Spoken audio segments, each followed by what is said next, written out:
जिस वक्त पूरे घर में बहस का माहौल बना हुआ था, उस वक्त प्रार्थना अपने कमरे के कोने में बैठी थी।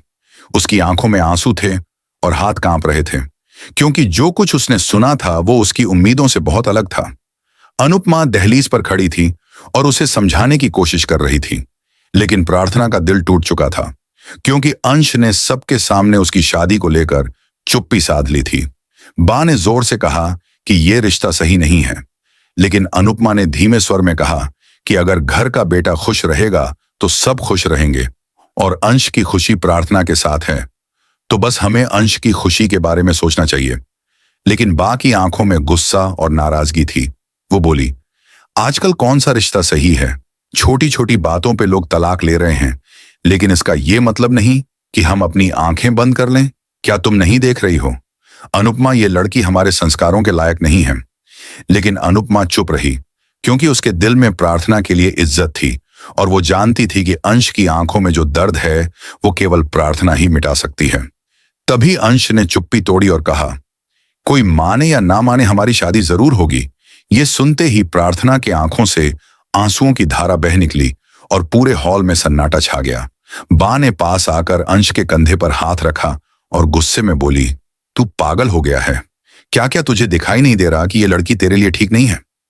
अंश ने बड़ी शांति से जवाब दिया कि बा, आज अगर आप मेरी खुशी के बारे में सोचती हैं तो मुझे इस रिश्ते को अपनाने दीजिए, क्योंकि मेरी हर सुबह प्रार्थना के बिना अधूरी है।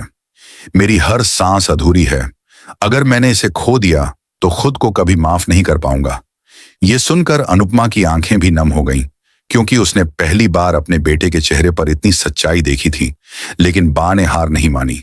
वो बोली, ये लड़की इस घर के संस्कारों को तोड़ देगी, ये तुम्हारा साथ नहीं निभा पाएगी। लेकिन तभी अनुपमा ने कहा कि हमें किसी के किरदार का फैसला उसकी चुप्पी से नहीं करना चाहिए। प्रार्थना ने हमेशा इस घर के लिए सहा है, सहन किया है, और आज वो अगर कुछ मांग रही है तो सिर्फ एक हक, एक जगह, जिसे हम सब ने उससे छीन रखा था इतने सालों से। तभी कमरे में राखी भी आ गई और वो बोली कि अरे, चाहे तू इस टीम में हो, चाहे ये पूरा खानदान इस टीम में हो, उससे हमें क्या मतलब। जितनातना कान्हा जी के हाथ में है, और हम कोशिश करेंगे, पूरी मेहनत करेंगे, क्योंकि जीत उन्हीं की होती है जो सच्चाई से लड़ते हैं। अनुपमा ने तब धीमे से कहा कि रिश्ते बनाना आसान नहीं होता और निभाना उससे भी ज्यादा मुश्किल, लेकिन जब कोई अपनी पूरी आत्मा से रिश्ता चाहता है तो भगवान भी रास्ता बनाता है। अंश ने प्रार्थना की ओर देखा और उसकी आंखों में वही सवाल था, क्या तुम फिर से मेरा हाथ थामोगी? क्या तुम फिर से मुझे अपनाओगी? और प्रार्थना ने बस सिर हिला दिया, एक हल्की सी मुस्कान के साथ, और तभी पूरा माहौल बदल गया। बा अब भी नाराज थी, लेकिन अनुपमा ने हाथ जोड़कर कहा कि अगर आप हमें माफ कर सकें और इस रिश्ते को आशीर्वाद दे सकें तो ये घर टूटने से बच जाएगा। बा ने थोड़ी देर तक चुप रहकर फिर कहा, मैं तुम्हारे फैसले से सहमत नहीं हूं, लेकिन अगर तुमने ठान लिया है तो ये भी जान लो कि ये रास्ता आसान नहीं होगा। अंश ने कहा, मुझे कठिनाइयों से डर नहीं लगता, मुझे सिर्फ प्रार्थना को खोने से डर लगता है, और यही डर मुझे मजबूत बनाता है। तभी रूम के कोने से एक आवाज आई कि क्या मेरे होने या ना होने से कोई फर्क पड़ता है। ये उनकी छोटी बहन थी, जिसने पहली बार इस रिश्ते के लिए कुछ कहा।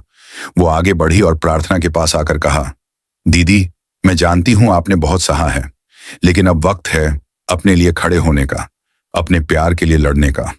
अंश ने उसका हाथ थामा और कहा कि चाहे जो हो जाए, मैं तुम्हारा साथ नहीं छोड़ूंगा, चाहे पूरा संसार मेरे खिलाफ हो जाए, लेकिन मैं हर हाल में तुम्हारे साथ खड़ा रहूंगा। यह सुनकर प्रार्थना के दिल से सालों का बोझ उतर गया, और उसने आंखें बंद करके बस यही कहा कि यह वही पल है जिसकी मैंने दुआ की थी।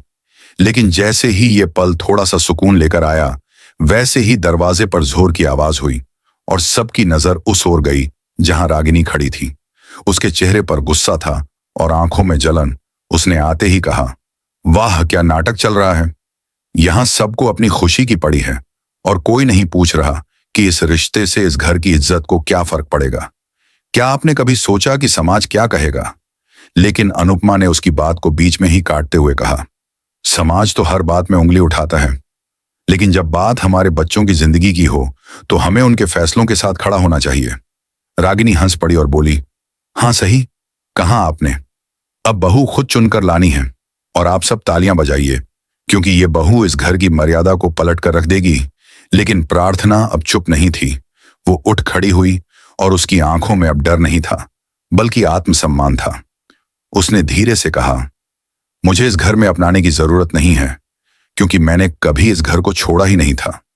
आप सबने मुझे दूर किया, मैं तो हमेशा यहीं रही, हमेशा सबके लिए कुछ ना कुछ करती रही। लेकिन आज पहली बार मैं अपने लिए खड़ी हो रही हूं। अगर आपको मेरा अतीत दिख रहा है, तो मेरे वर्तमान को भी देखिए, मेरी तकलीफों को देखिए, मेरी नीयत को समझिए।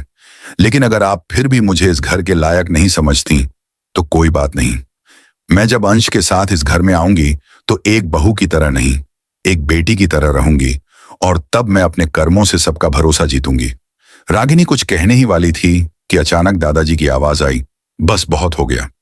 उन्होंने पहली बार किसी बहस में आवाज उठाई और कहा, अगर अंश ने अपनी खुशी चुन ली है और अनुपमा ने उसे अपना आशीर्वाद दे दिया है, तो फिर इस बहस का कोई मतलब नहीं बनता रिश्त।